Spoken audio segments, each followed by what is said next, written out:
Muito bom dia, senhoras e senhores, amores e amoras, meus queridos, meus amados, meus corações. Estou morrendo de saudade de vocês, mas, como a vida não pode parar, hoje a gente está aqui para falar um pouquinho sobre renascimento cultural na história da arte, certo? Mais especificamente, hoje a gente vai falar especificamente do renascimento cultural na Península Itálica, porque é lá que ele surge de fato, né? E eu vou explicar para vocês o porquê que é lá que ele surge. Bom, para a gente entender um pouquinho do Renascimento, o contexto histórico ele vale a pena de ser entendido aqui também. Qual que é o contexto histórico para a gente conseguir dar uma focada legal aqui? Ó. O contexto histórico é o seguinte, a gente está saindo do final da Idade Média, a gente está entrando na chamada Idade Moderna. Né? E aí, para a gente entender esse contexto, a gente tem que levar em consideração a mentalidade da época. Qual que é a mentalidade da época? Esse quadro não, essa pintura, esse afresco do Michelangelo mostra muito bem pra gente. A mentalidade da época era uma mentalidade extremamente teocêntrica, certo? Ou seja, Deus ele ficava no centro das explicações das coisas. Na Idade Média, então, houve uma forte manifestação da Igreja Católica, da cultura cristã, e essa cultura impregnou, ela ficou na sociedade durante muito tempo. Né? Então você não teve ali grandes pensadores críticos que não fosse dentro da própria Igreja Católica, certo? Então a gente tem que levar isso em consideração. O Renascimento, o que é? Renascimento é justamente a colocação do homem, né? Agora no centro da explicação das coisas. É o renascimento para a vida, para a explicação do homem. Ou seja, o renascimento ele representa o antropocentrismo, o homem se colocando como centro do entendimento do mundo, certo? Não significa que ele vai usar o homem como explicação das coisas, mas o homem sendo agente da sua própria verdade, o homem sendo agente do seu próprio fruto do conhecimento. Então, o Renascimento mostra pra gente que existe essa colocação de um patamar do homem como sim uma criação de Deus e colocando o homem num patamar onde ele pode ser o centro da explicação. Então ele pode fazer o papel aí da racionalidade, né? O papel de racional. Então o racionalismo também passa a ser uma característica, certo? Mas bora para o contexto artístico que para a gente interessa muito mais. Peço perdão aqui pelo boné, tá? Mas é que hoje especificamente, como a quarentena tá grande, né? O cabelo tá parecendo um ninho de mafagafo. Mas vamos lá, seguimos aqui. Então beleza. Então, como eu falei para vocês, a ideia básica, né, as ideias básicas aí do Renascimento, a gente tem o humanismo, né? Ou seja, o homem como centro da explicação das coisas. Mas não só isso, também como centro do estudo, né? Então a gente vai ter bastante desenvolvimento nesse período, portanto, também, né, dos estudos anatômicos, né, do corpo humano, para saber como é que é as posições dos músculos, dos tendões, tudo mais, certo? O Renascimento ele vai começar quando? Na Península Itálica, certo? Ele começa na Península Itálica, ele vai começar por volta do ano de 1300. E por que na Península Itálica? Por diversos fatores.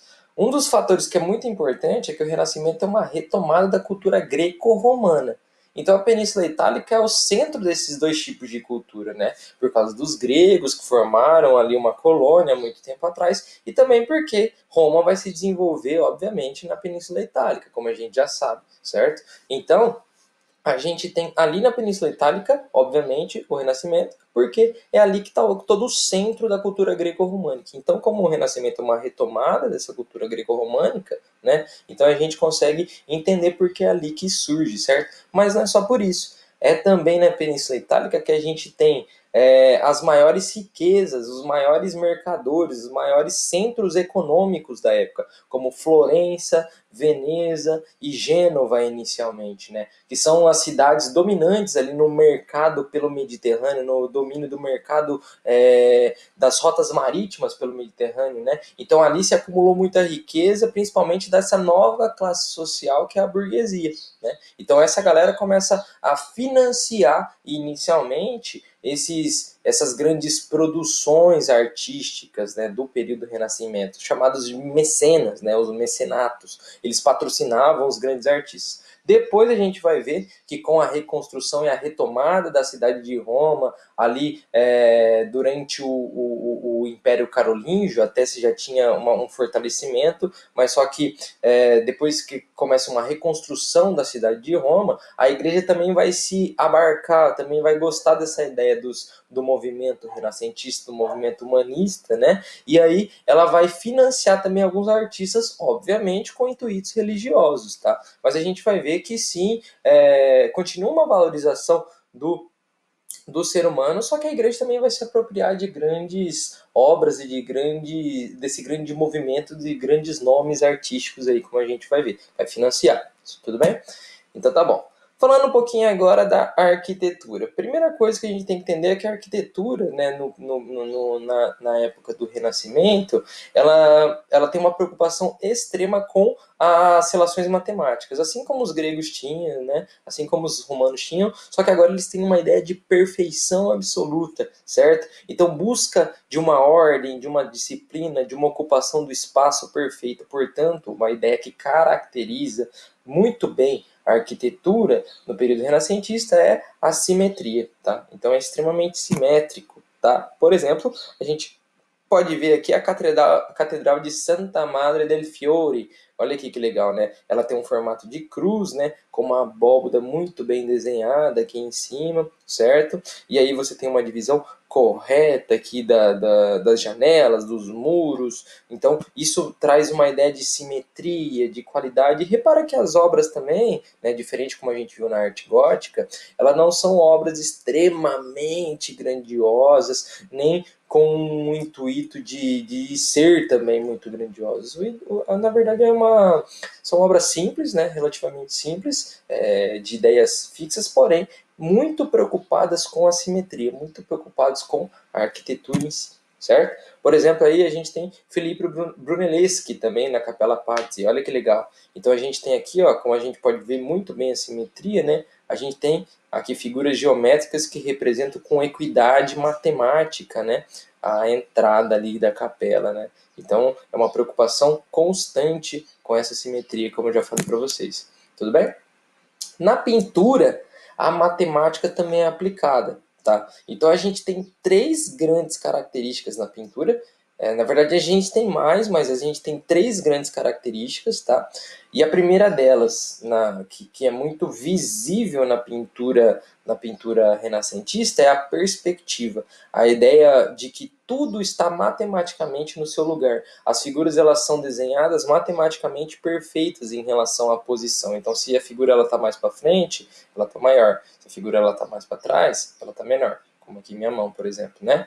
Então, aqui a gente pode perceber isso, por exemplo, nesta pintura aqui, onde a gente tem matematicamente também ela composta, né? Como aqui a gente tem a Santa Ceia do Leonardo da Vinci, onde as figuras da frente elas são maiores que as figuras de trás, porém elas são simétricas, perfeitamente simétricas, né? Então o quadro todo nos leva aqui numa posição de fundo, a mesma coisa na posição central, né? A mesma coisa aqui na pintura do Leonardo da Vinci, né? Então a perspectiva matemática ela é muito importante para entender as obras renascentistas. Como também é extremamente importante a ideia do claro escuro, do chiaro escuro, né, que também é uma característica da pintura renascentista. O que é isso? É a transição dos tons de cores, né? Então você cria uma ideia de sombreado, tá vendo? Você cria uma ideia de sombreado. Isso aqui é uma pintura, tá, gente? Tá? Então você cria uma ideia de sombreado fazendo uma transição. Chiaro escuro pode ser conhecido como o tom abaixo, certo? Junto com a técnica de chiaro escuro, quem era muito bom nessa técnica era o Leonardo da Vinci, que vai inventar, inclusive, uma outra técnica chamada de esfumato. Tá? O que é o esfumato? Esfumato é quando você transita entre um tom e outro tom e você não mostra exatamente essa linha divisória, né? Uma maneira de você fazer esfumato, caso você queira fazer na sua casa, né? Caso você seja um artista, é quando você pinta, né, um desenho besta e aí para não deixar as linhas do lápis, você passa o dedo, sabe? Você passa o dedo e aí aquilo traz uma ideia de fumaça, uma ideia de transição de tom sobre tom. Aquilo é técnica de esfumato, tá? E você pode fazer isso com o dedo, né, numa pintura de grafite, ou você pode utilizar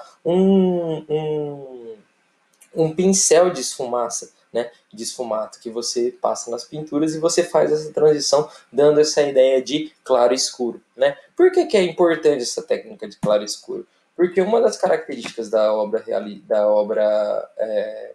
renascentista também é o realismo, né? Então trazer o máximo de realidade que eles conseguiam. Essa obra de Leonardo, por exemplo, mostra aqui o claro e escuro com a ideia de que o sol bate de um lado, você tem uma sombra, né? Como eu estou aqui, por exemplo, certo? E passar isso para a pintura da maneira mais perfeita possível. Tudo bem? E aí a gente vai falar agora um pouquinho dos nomes, dos principais nomes aí do período renascentista. Por exemplo, a gente tem Masaccio, que tem como característica a pintura como imitação do real, né? A gente tem aí, e eu estou falando sempre da Itália, tá? Quando a gente for falar da Europa, eu vou falar da Europa especificamente. Então, ó, ele é o primeiro a conceber a pintura tal qual como ela é, ou seja, a ideia do realismo, certo?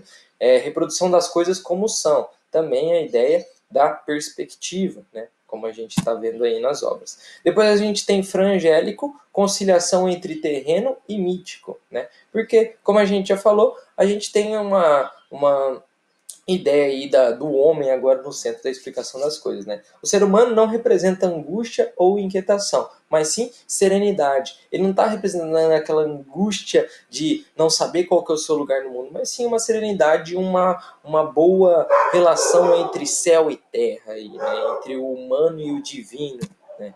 Temos também Paolo Cello, que ele é muito legal porque ele vai trazer todas as perspectivas do Renascimento, só que ele vai retratar figuras da Idade Média, né? Por exemplo, aqui a gente tem São Jorge matando o dragão, né? Fantasias medievais e também a ideia de perspectiva. Mistura entre a perspectiva matemática e as ideias medievais. Então é legal aí o jeito que o Paolo Cello traz a ideia de perspectiva com a colocação das obras medievais, certo? Temos aí também a Batalha de São Romão, ó. Dá uma olhada aí, que legal. Tudo bem? Piero della Francesca. E aí a gente começa a ficar um pouquinho mais enjoado no que diz respeito ao Renascimento, né? Por exemplo, Piero della Francesca já traz um universo geométrico e estático pra gente. Como assim geométrico? Dá uma olhada nessa figura de Jesus. Tá vendo que dá um formato de triângulo aqui entre os caras que participaram da batalha, tá vendo? Então esse formato de triângulo dá uma ideia de geometria pra gente. Do mesmo jeito que a gente consegue ver aqui um retângulo aqui atrás, certo? Então as figuras geométricas elas estão bem presentes, mas não só isso. O Piero della Francesca ele vai trazer bastante beleza nas formas, né, nas representações das formas, porém ele traz uma ausência de sentimento muito grande, né? E ele está preocupado mais com as figuras estáticas e não com elas em movimento, certo? As figuras elas são representadas mais em estáticas. Por exemplo, nessa obra existe uma preocupação geométrica constante do Piero della Francesca, como por exemplo ele retrata a mulher de uma forma mais arredondada, né, traz uma ideia aí de circunferência para a gente, enquanto a preocupação com o homem é de uma forma mais retangular, como eu estou mostrando aqui para vocês, tá vendo? Tá? Isso daqui é muito importante, tá? Ele talvez seja o início, o precursor de um movimento geométrico que vai se expandir melhor lá no século XX, tá? Mas a gente não vai entrar nesses detalhes agora, quando a gente for falar dessa aula, a gente fala especificamente, tudo bem? Então, beleza. Aí a gente, mais uma vez, começa a ficar enjoada, né? Botticelli. Botticelli, ele tem essa obra muito famosa, que é o Nascimento da Vênus, né? Então ele está muito preocupado com o ritmo e a graça, né? O ritmo, quando eu falo, ele já está preocupado com o movimento, né? Tá vendo? Então, uma coisa que é muito interessante no renascentista é que ela permite com que os pintores eles tragam o seu individualismo. Então a gente já conhece agora os pintores, diferente da Idade Média, né? Então a gente não conhecia esses artistas. Agora a gente conhece eles e cada um tem a sua característica. Isso é muito legal, né? Isso é muito bacana durante o período do Renascimento. Então, Botticelli expressa o ideal de beleza, ritmo suave e gracioso para as pinturas representadas. Tradição cristã misturado com a antiguidade grega. Está vendo que ele faz esse contraponto entre greco-romano e católico? Tá? Legal pra caramba. Aqui a gente tem o quadro A Primavera. Olha como ele é extremamente simétrico, né? Olha como ele é extremamente equilibrado. Acredito que esse quadro tenha sido encomendado pelos Médici, né? Sabe, fala-se isso por causa dessa plantação de laranja que tem aqui ao fundo, né? Provavelmente essa plantação de laranja aí é um símbolo, né? A laranja era o símbolo dos Médici. Esse quadro aqui está trazendo aqui para a gente a primavera, tá? Primavera é essa moça aqui, com a deusa Vênus ao fundo também. A primavera sendo trazidas pelos ventos do leste, né? Como a gente consegue perceber, mais uma vez uma mistura aí do católico, né, do católico, como a gente tem aqui o Cupido, com também o greco-romano, como a gente tem aqui também as três graças, Mercúrio, aqui à nossa esquerda, Vênus, aqui à nossa direita, tudo bem? Então essa obra é extremamente equilibrada, extremamente bonita de se olhar. E aí você tem o grande nome o grande cara, né? Por quê? Pelo menos é o cara mais conhecido. E quando a gente fala dele, é impossível a gente não falar dele e de todas as suas de todas as suas aventuras no conhecimento, né? Leonardo da Vinci ele ficou muito conhecido pela obra Mona Lisa, mas não é só por isso que ele é conhecido, né? Leonardo da Vinci ele também era arquiteto, engenheiro, ele também foi escultor, ele também foi, como a gente já sabe, pintor, ele também foi inventor, né? Então, falar de Leonardo da Vinci a gente perderia uma aula inteira só para falar do cara e não vai ser isso que a gente vai fazer hoje, tá? Mas a ideia é que ele, o Leonardo, ele vai ser um grande pesquisador. É isso que a gente tem que colocar, né? Ele coloca o conhecimento científico acima de tudo e ele vai estudar a fundo diversos conhecimentos científicos. Eu deixei para vocês aí no slide, né, um videozinho que fala só de Leonardo da Vinci para a gente não perder muito tempo aqui, tá? Então é bacana se vocês puderem dar uma olhada depois. Eu não vou passar ele aqui hoje porque senão a gente fala demais, tá? Trabalhou e pesquisou em diversos campos de conhecimento. Na pintura, por curiosidade, né, ele não produziu tanto. Se eu não me engano, ele produziu 12 ou 16 peças, né, que não é muita coisa na pintura, na verdade. Tá? Então ele começava muita coisa, ele fazia muita coisa. Né? Só que ele também era um cara de um temperamento um tanto quanto não muito fácil. Então muitas vezes ele começava uma coisa e não terminava. Né? Então a gente tem obras deles inacabadas na pintura, né? Então é muito curioso a vida do Leonardo. Tá? Aqui a gente tem o quadro mais famoso, obviamente, do Leonardo, que é a Mona Lisa, né? E diferente do que muita gente acha, a Mona Lisa é esse quadro aqui, ó, o tamanho dela real, né? Comparado a uma pessoa, certo? Então, a Mona Lisa não é um quadro muito gigantesco. Ele acaba ficando muito famoso porque é uma obra que foi roubada no início do século XX, né? E depois ela retorna para o museu e hoje ela está exposta no Museu do Louvre. Então por isso que ela acaba ficando muito famosa. É porque também tem muita mítica sobre a Mona Lisa, né? Que depois vocês podem ver no videozinho que eu coloquei ali para vocês, tá? Aqui é a Santa Sé também, que é um dos quadros mais famosos do Leonardo, né? Na verdade não é um quadro, é um afresco, certo? O que é um afresco? Também é uma outra técnica do Renascimento, que é justamente quando você passa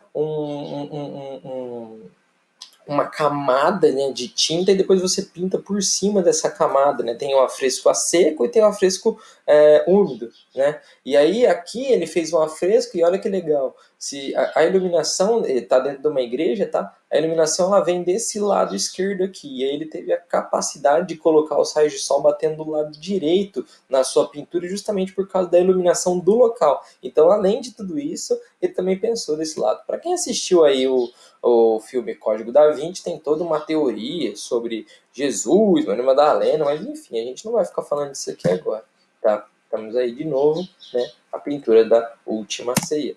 Tudo bem? Então, Leonardo ele é um grande aventureiro aí no conhecimento, como a gente já falou. Tranquilo? Aí está o vídeo, depois vocês podem ver, fica à vontade. Tá, Michelangelo, genialidade na expressão da dignidade humana. Cara, Michelangelo também é outro cara muito curioso, e eu deixo também um vídeo aí no final para vocês verem, né? O Michelangelo ele começa a sua vida artística como escultor e depois ele acaba se aventurando na pintura. Ele nunca se achou pintor, mas ele vai ser o cara que vai pintar, por exemplo, a Capela Sistina, né, mano? Então, tipo, como que o cara não é pintor, certo? Mas ele tem diversos trabalhos, ele é um cara que é dedicado demais no que ele fazia, certo? Como aí a gente tem a Capela Sistina, certo? A Capela Sistina ela vai ser pintada por partes, né? Inicialmente o Michelangelo vai pintar as partes laterais e o teto, e depois de anos depois ele vai pintar esse frontão, nessa parte aqui da frente, na verdade da parte do fundo do altar, certo? É na Capela Sistina que a gente tem aqueles encontros, né, para decidir quem que vai ser o próximo papa, aquele lance da fumaça preta, fumaça branca e tudo mais. E uma curiosidade é que durante muito tempo o Michelangelo ele ficou conhecido como um artista renascentista do obscuro, né? Mas é porque a Capela Sistina, né, que é a sua principal representante aí na sua pintura, ela ficou muito tempo aí coberta porque como ele terminava a pintura, ele passava depois uma espécie de uma cera por cima da pintura. E essa cera acumulou durante muito tempo fuligem. E só na década de 80, tipo agora, né, é que foram descobrir que na verdade não, as pinturas de Michelangelo tinham assim toda uma beleza e uma cor muito forte, tá? Mas depois a gente fala disso quando a gente ficar juntinho de novo, tá bom? Beleza? A mais representativa, né, é justamente aí a figura central da Capela Sistina, que está justamente Deus se encontrando com Adão, a criação, né, a criação de Adão. E o curioso é que, como a gente consegue perceber a análise do racionalismo, é que o Michelangelo ele teve a audácia, como ele era um grande estudioso anatômico, assim como Leonardo da Vinci, ele teve a audácia de colocar Deus dentro de um formato de um cérebro, tá vendo, né? Então você tem uma formação de um cérebro aqui e Deus sendo composto dentro desse cérebro. Ou seja, é a ideia do racionalismo que está sendo trazida aí pelo período renascentista.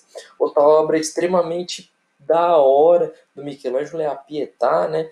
Esculpida em mármore de Carrara, que é simetricamente perfeita também, está na Capela de São Pedro, lá no Vaticano. Então, Michelangelo ele foi financiado pelos papas, né? E aí você tem o Davi também de Michelangelo, que, nossa, que escultura, né? O Davi a gente tem uma evolução de Davis aqui, né? De estilos de Davis, como o Verrocchio pinta um Davi, Donatello pinta Verrocchio esculpe um Davi, Donatello esculpe outro Davi e Michelangelo vem e faz isso, né, em mármore. Os outros dois esculpiram em bronze e Michelangelo vem no mármore e faz essa coisa maravilhosa, né, totalmente simétrica, baseada aí nos princípios gregos de escultura, né, que são perfeitos e o conhecimento dele é absurdo, né, é absurdo para descrever e fazer Davi. Certo.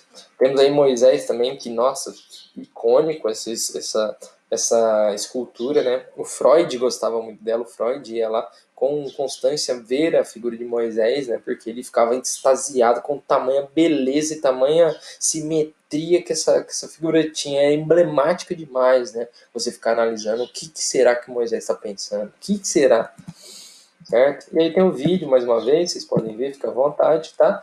Por fim, a gente vai falar também de um cara muito legal que é um cara que vai morrer muito cedo, infelizmente, com 37 anos, que é o Rafael Sanzio, né? Mas ele é considerado o pintor que mais desenvolveu a harmonia, a regularidade, a simetria nas formas e nas cores, né? Certo? Então, a gente tem aí, por exemplo, a Escola de Atenas, que está pintada dentro da Capela do Vaticano. E olha que maravilha, né? Uma simetria perfeita aqui na sua composição, certo? Você tem aqui Platão e Aristóteles, um apontando para o céu, outro apontando para a terra, para falar justamente essa questão dessa transição entre o sagrado e o humano, né? Então a Escola de Atenas, olha que ideia de profundidade maravilhosa, né? Então esse quadro ele é muito bom. O Rafael, inclusive, ele se pinta aqui no cantinho no quadro, olha que legal, tá? Não é um quadro, é um afresco, está numa parede também, tá? Beleza? E aqui a gente tem também, mais uma vez, a ideia de simetria, né? A maioria triangular aqui, mais uma vez, certo? E aí uma ideia de composição perfeita das formas e também realismo e também do tamanho, da simetria das pessoas e dos objetos que estão na representação do quadro, tudo bem? Galerinha, ficamos por aqui hoje, espero não ter falado demais, espero que vocês tenham entendido, o vídeo tá aí, pausa, grava, entenda. Qualquer coisa, estou no WhatsApp. Tirem dúvidas comigo. Muito obrigado. Beijos e tchau. Até mais.